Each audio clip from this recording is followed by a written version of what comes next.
A day in my life as a factory worker dito sa Korea.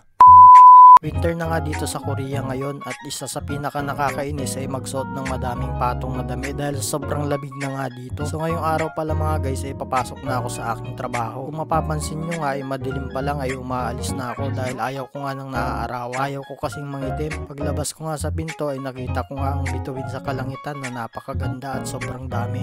Parang tigyawat mo. Paglabas ko nga ay umalis na ako at balot na nga ako nito. Pagdating ko nga sa company ay kailangan ko nang magtanggal ng mga jacket dahil di na gaanong malamig sa loob ng factory namin dahil sa heater sa loob. At ngayong araw nga mga guys ay naglilinis lang kami dahil wala nga kaming linya sa company, kaya magsisipag-sipagan muna ako sa mga oras na ito.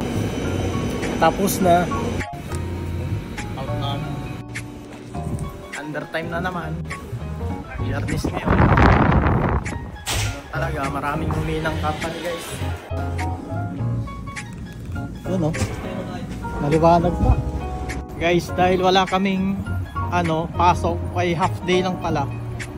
Yan guys, titingin kami ng maglilibot muna kami dito ng mga factory dito. Itong lugar na to hindi pa namin to nadadaanan. Ayan, dito maraming Pinoy ata dito eh. Nag undertime kami guys, naglinis lang kami ngayon. Wala na, humina na yung company namin. Kasama ko si Noel.